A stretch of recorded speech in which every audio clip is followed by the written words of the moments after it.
गांव की मिट्टी में हल्की ठंडी हवा बह रही थी। दूर खेतों में हल चलाते किसान और घर घर से आती चाय की खुशबू। एक छोटे से घर के बाहर बैठा एक लड़का अपनी किताबों पर झुका हुआ था। उसका नाम था आदित्य। उम्र 22 साल, चेहरा साधारण, लेकिन आंखों में सपनों की आग। पिता दरवाजे पर खड़े होकर बोले, पिता। आदित्य, बेटा, कब तक पढ़ेगा?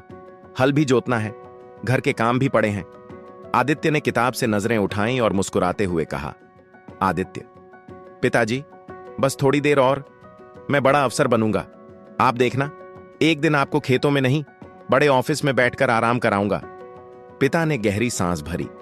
आंखों में भरोसा तो था, लेकिन साथ में चिंता भी। पिता, सपने बड़े मत देख बेटा, सपनों का बोझ पेट की भूख से भारी होता है। आदित्य, नहीं पिताजी, यही सपने मुझे जीने की ताकत देते हैं। बहन की हिम्मत। घर के अंदर से उसकी छोटी बहन सुमन ने आवाज दी, सुमन, भैया, ये लो चाय। और पिताजी, आप क्यों हमेशा इन्हें डांटते रहते हो? हमारे भैया अफसर बनेंगे। आदित्य मुस्कुराया।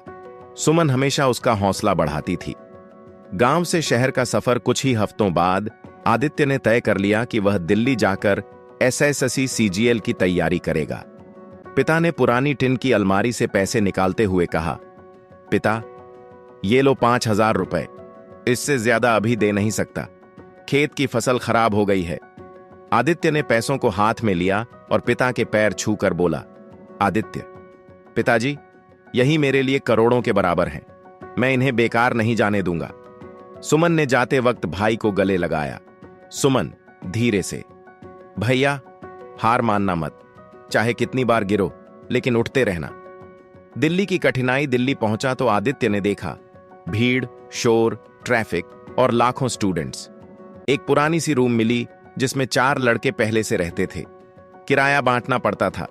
रूममेट रवि बोला, रवि भाई, यहां हर गली में कोचिंग है और हर रूम में एक एक आईएएस, एसएससी का सपना देखने वाला, लेकिन याद रख, यहां सपनों से ज्यादा टूटे हुए दिल मिलेंगे। आदित्य मुस्कुराकर, तो मैं उन टूटे दिलों में से नहीं बनूंगा। पहला दिन कोचिंग में कोचिंग क्लास का माहौल एकदम अलग था। शिक्षक शर्मा सर क्लास में आए और गंभीर स्वर में बोले, शर्मा सर, यह एसएससी सीजीएल की तैयारी है। यहां किस्मत से नहीं, खून पसीने से मंजिल मिलती है। अगर यहां सिर्फ बैठने आए हो तो निकल जाओ, और अगर वाकई लड़ने आए हो तो जान लगा दो। आदित्य की आंखों में चमक थी। संघर्ष की शुरुआत। दिन रात वह पढ़ाई करता, पर हर रोज एक नई मुश्किल सामने आ जाती। कभी पैसे की कमी, कभी भूख के मारे पेट में जलन, कभी नींद न आने से सिर भारी। रवि हंसते हुए बोला, रवि भाई, यहां जीने के लिए भी मैथ्स और रीजनिंग चाहिए। आदित्य ने हंसते हुए कहा, आदित्य, तो ठीक है, मैं अपने संघर्ष का भी रीजनिंग निकाल लूंगा। पहला झटका। 6 महीने बाद प्री का रिजल्ट आया। आदित्य का नाम लिस्ट में नहीं था। रात भर वह अकेला छत पर बैठा रहा। आंखों से आंसू बहते रहे। आदित्य खुद से, शायद पिताजी सही थे, सपनों का बोझ भूख से भारी होता है। लेकिन तभी उसकी बहन का फोन आया, सुमन, भैया, रिजल्ट से हार मत मानो। असली हार तब होती है जब इंसान कोशिश छोड़ देता है। आदित्य ने फोन काटा, आंसू पोंछे और बोला, आदित्य, दृढ़ आवाज में, नहीं, मैं रुकूंगा नहीं। जब तक मंजिल नहीं मिलती तब तक लड़ता रहूंगा। लाइब्रेरी की मुलाकात। अगले दिन से उसने और मेहनत शुरू की।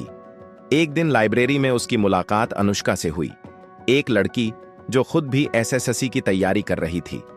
अनुष्का, तुम रात तक यहां पढ़ते रहते हो? आदित्य, हां, क्योंकि सपने सोने नहीं देते।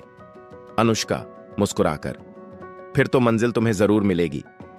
रात में आदित्य ने डायरी में लिखा, आज हार को सीढ़ी बनाकर मैंने फिर से शुरुआत की है। यह लड़ाई लंबी है, लेकिन मंजिल तक जरूर पहुंचूंगा। दिल्ली की तपती गर्मी, तंग कमरा और ऊपर से पैसों की कमी, लेकिन आदित्य के चेहरे पर एक जिद थी। पहली बार प्री में फेल होने के बाद उसने ठान लिया, अब हार नहीं मानेगा। रवि ने मजाक में कहा, रवि भाई, तू इतना पढ़ता है जैसे तू ही पेपर सेट करने वाला है। आदित्य मुस्कुराते हुए, नहीं रवि, मैं वो बनने वाला हूं जिसके नाम पर गांव वाले कहेंगे, देखो यही है जिसने किस्मत बदल दी। दिन रात की मेहनत अब उसकी दिनचर्या बदल गई। सुबह 5 बजे उठना, ठंडे पानी से नहाना और लाइब्रेरी जाना। 6 घंटे लगातार रीजनिंग और मैथ्स की प्रैक्टिस। दोपहर में 2 घंटे इंग्लिश और जीएस। शाम को कोचिंग और फिर रात में रिवीजन। कभी कभी भूख से पेट में चूहे दौड़ते, लेकिन वह अपने बैग से पुरानी पार्ले जी निकाल कर खा लेता। बहन का हौसला। एक दिन फोन पर बहन सुमन ने कहा, सुमन भैया, मैंने सुना है कि तैयारी बहुत कठिन होती है, आप इतना सब अकेले कैसे कर लेते हो? आदित्य, सपनों की भूख पेट की भूख से बड़ी होती है सुमन। जब दिल में अफसर बनने की आग जलती है तो नींद और भूख छोटी लगने लगती है। फोन पर बहन की हंसी सुनाई दी। सुमन, भैया आप जरूर पास होंगे। लाइब्रेरी का दोस्ताना। लाइब्रेरी में रोज अनुष्का से मुलाकात होने लगी। अनुष्का, आदित्य तुम्हारी स्पीड तो काफी तेज है, पर कभी कभी ब्रेक भी लिया करो। आदित्य, अगर ब्रेक ले लूं तो शायद सपनों से दूरी बन जाएगी। अनुष्का, नहीं, ब्रेक से दूरी नहीं, ताकत मिलती है। याद रखो, मैराथन जीतने वाला वही होता है जो रुक रुक कर सांस लेता है।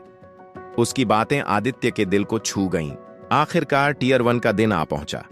सेंटर पर भीड़ थी। हर तरफ स्टूडेंट्स हाथ में एडमिट कार्ड और आंखों में घबराहट लिए हुए थे।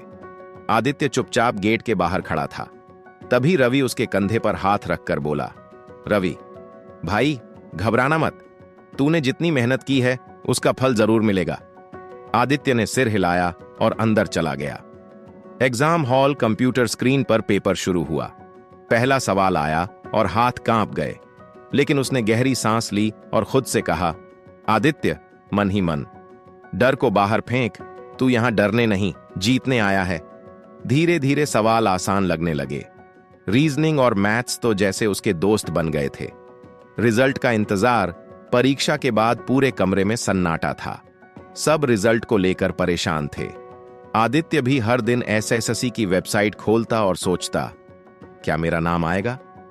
किराए का समय भी नजदीक था। पैसे की तंगी बढ़ रही थी। रवि बोला, रवि अगर पास नहीं हुआ तो क्या करेगा? आदित्य ने गहरी आवाज में कहा, आदित्य फिर से दूंगा, जब तक मंजिल नहीं मिलती तब तक कोशिश करता रहूंगा। रिजल्ट का दिन। सुबह सुबह पूरे कमरे में शोर मच गया। रिजल्ट आ गया, रिजल्ट आ गया। आदित्य ने कांपते हाथों से लैपटॉप खोला। अगर ये वीडियो आपको अच्छी लगी हो और जानना चाहते हो कि आगे आखिर क्या होने वाला है और कहानी यहीं खत्म नहीं होती, असली संघर्ष तो अभी बाकी है। अगर आगे जानना चाहते हो तो कमेंट करो, पार्ट 2 बनाओ, लाइक करो, शेयर करो और सब्सक्राइब करना मत भूलना।